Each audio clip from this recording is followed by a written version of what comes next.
Hello guys, it's Jo here from Time for Tea Designs and welcome to our quick craft class. In today's class we're going to be making this adorable shaker card using the avocados from the Let's Spoon stamp set. This stamp set and all of the other products that I've used during the class can be found by the link in the description below. That will take you through to the website where you can download a printable PDF with all of those products that you'll need for today's class. Alternatively, you can get the detail as we go through the video.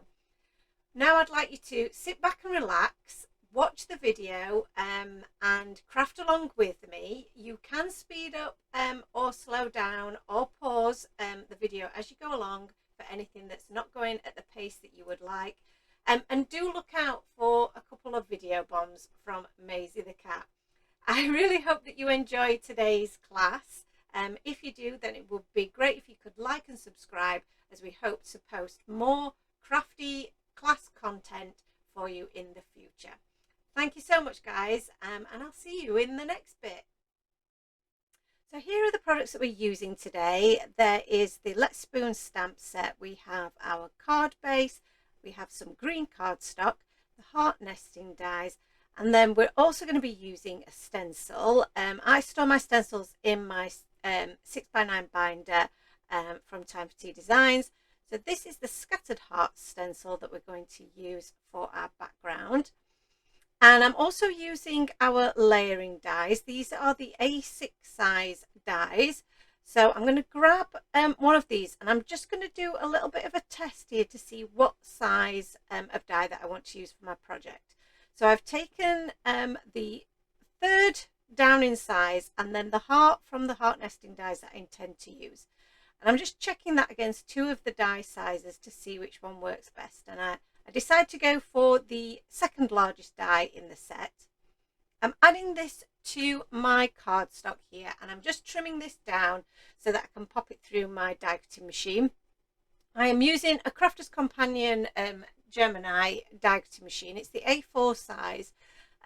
I do sometimes struggle to get a clean cut with the machine just because of where the pressure points are in that machine and how warped my plates are. So I find it easier to cut down my my cardstock so that I can position it at a bit of an angle on my plates. Once I've cut out that card, that original focal point, shall we call it, I'm going to add in the die for the heart that I'm going to use. And I'm centering that, but I've positioned it a little bit higher up on my my base there because I want to leave room for a sentiment underneath that heart. So you can see how that's going to look on the front of our card base there, and that's going to look really nice on there. But now I'm going to grab my stencil mat. So this is one of the silicone Time for Tea stencil mats and I use this all the time. And I'm just going to add the scattered heart stencil onto that. And then I'm using some of this Lucky Clover Distress Oxide ink. So I did try out a different colour beforehand and I wasn't happy with that. So I'm actually going over that colour with this Lucky Clover. It's a little bit of a brighter green and I'm using one of our beautiful blender brushes. This is the midi size. So and here's the first photo bomb from Maisie. So I'm just pushing that ink through the stencil onto the green cardstock using this lovely Lucky Clover colour. And I'm just going over all of those hearts just to make sure that that colour has gone all the way through. She was very interested in the little cap that goes on the brush, and eventually that did end up getting played with. She didn't like the smell of the ink either. I use my microfiber cloth, which Maisie was helping with there, to rub off any excess ink. And I do recommend that you do that just to keep from contaminating your next project. And I also use a like a chamois to clean off my stencil. I'm just going to pop this silicone mat away. It's great and easy to store because it just rolls up. and then Maisie needed to go so that we could carry on with the next phase. So the next stage of the process, we're going to grab our stamps and we're going to do some stamping. So as you'll have seen, hopefully in the description, you can get a link to all of the products that I've used today and some of the items that you need to have prepped in advance via our website, and also listed in the description below. So you should already have these items to hand, and I'm going to be using my alcohol markers today. So I'm using the Lawn Fawn Jet Black ink because it is a hybrid ink and it works perfectly with your alcohol markers. And I'm just stamping that twice using my my Stamp Perfect stamping platform. And again, I'm using that same chamois cloth just to clean off the stamps before I pop them away. I'm using Time for Tea Design Super Smooth cardstock to colour my images on, and I'm using my Copic markers, as you can see here. I will also have listed the colours that I've used in the description and on our website in the supplies list page that you can download there. And I always test out the colours on the corner of my my card, just to make sure that I'm happy with the colour choices that I've made, rather than going straight onto my project and maybe making a mistake. So I'm using the G09 here to blend into that first shade and just adding a little bit of a darker colour to the base of our little avocados here. These avocados are in the Let's Spoon stamp set, and they are really, really cute. They're facing each other, so it means that you can have them, you know, sort of interacting with each other, if you like. So I'm going to use some paler, more pale green colours to colour in the flesh of the avocado. So I'm just starting with the lightest shade here, and I'm going over the whole area to give that a good wash of colour. I tend to do that mostly with my colouring. I start with the lightest shade first, and then that gets the cardstock really nicely saturated, so that when you come to add your second colour, it is much easier to blend. So if you are struggling with your blends, that might be a top tip to do that. It allows you to work in that second colour that little bit easier. I do find as well that the Copic markers are much easier for blending because they have this lovely brush tip, and that is my my favoured kind of brush, rather than the bullet nibs that you can get on other makes. I find that they're not as flexible or as easy to blend. I've just used a little bit of pink on their cheeks there, and then we're moving to red to colour in the stones on these avocados. Now, normally you probably wouldn't use red because they're normally brown in shade, but because we're making a Valentine's themed card, I thought it'd be really cute just to add a little pop of red colour. It matches the shaker embellishments that we're going to add to our shaker card, and it also matches the background that we're going to pop onto our card base. So it will mean that everything does tone together really well. I've added a couple of shades of the red and used that same technique that we did earlier, where I added the lightest shade first and then used the darker shade on top to create a little bit of a 3D effect. So I'm using my coordinated dies now. I'm going to cut out my images with the coordinating dies. And I'm just using a bit of our washi tape just to secure those in place. And because these are small dies and small images, they will fit through my mini manual die cutting machine.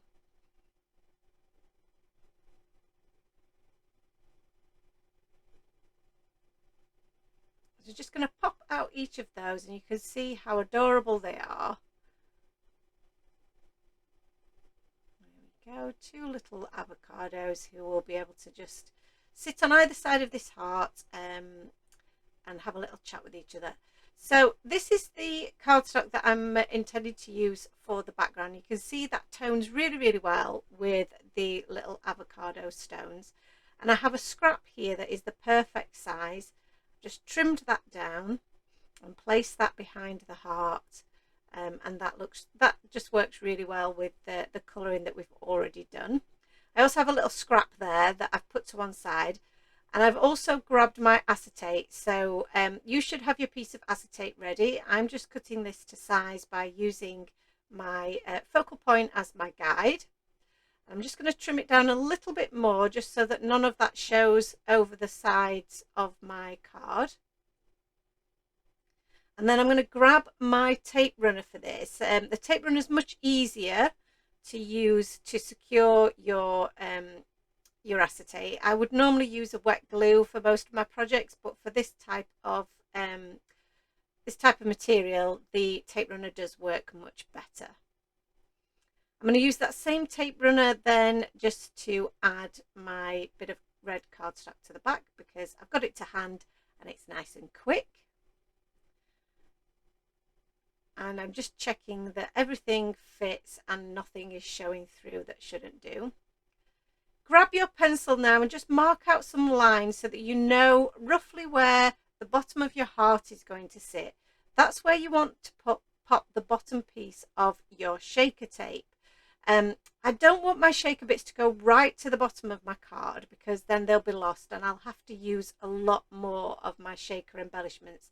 So I really want to create a well that just fits around that heart aperture.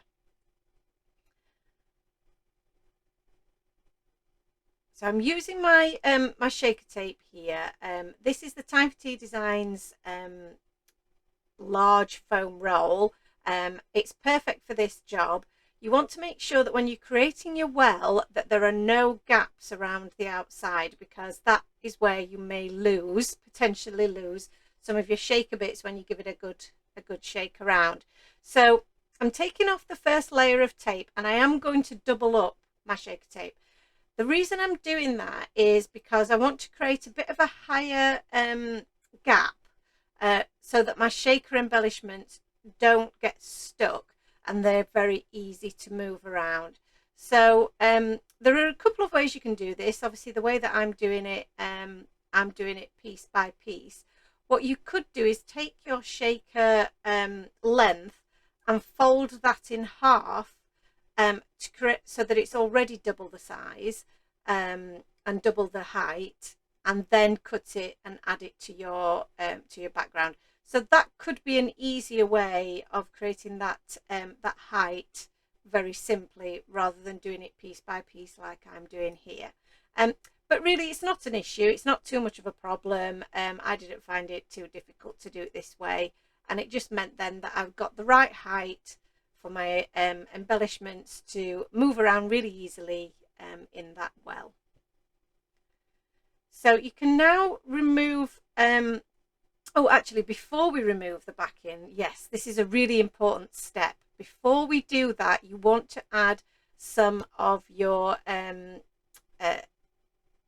what do we call this? It's the anti-static powder. It went there, and when the words went, the anti-static powder. So if you add anti-static powder around the inside of your shaker tape, it will mean then that your little embellishments are less likely to stick to the inside of that well. So I've removed the backing tape, added my embellishments. I've given a good large spoonful of our little avocado embellishment mix. These are called the Avocado embellishment mix, and they're really cute. And there you can see there that they fill that space really nicely. I tend to have an issue with, I sometimes don't put enough embellishments in there, and then they really, once you've got your card stood up, you lose some of that effect. So make sure to put a good amount in there, but you don't want to put too much in so that you've then got you've not got any movement. You want to leave space for them to be able to shake around. So I'm just looking here to see what dies I've got at my disposal to cut out my sentiment. I'm using the sentiment from the Let's Spoon stamp set, which is You Quac My World, which is a really fun, cute, punny sentiment. And I'm going to use some embossing ink here. So again, I've used that anti-static powder all over my card surface. And then I'm stamping out that sentiment with the embossing ink. And you can see, you can't see anything at the moment. But when I add my white anti-static powder, you can see there the sentiment comes alive. Now, it's at this point, and I'm just cleaning up that sentiment with my my little paintbrush there. It's at this point that Maisie again photobombed and also switched off my camera. So we have skipped the bit where I heat set it, but I just used my heat tool to heat set that, and now I've die cut my sentiment with one of my fishtail banner dies. So you may want to just pause that bit and catch up with your heat tool, because like I say, Maisie did sabotage that bit of the video, so I'm really sorry about that. So I'm now adding some of my wide foam roll. So this is Time for Tea Designs wide foam roll, and I'm adding that to the back of my little avocados and just popping those on either side of the heart there. And then for the sentiment, I'm going to use some of our large foam tape, which is the shaker style foam tape, just to run along the back of that sentiment. It's the perfect size for your sentiments, and it means then that they won't collapse in the middle. So making sure I've got that lined up and in the center as much as I can.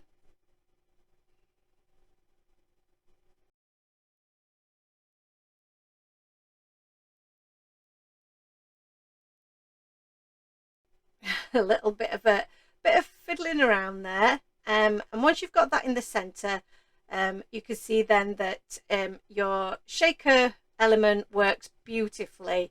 So we're just ready for some finishing touches. So finishing touches for me are to add a little bit of black glaze pen to the eyes. That just makes them shine a little bit and just makes them pop.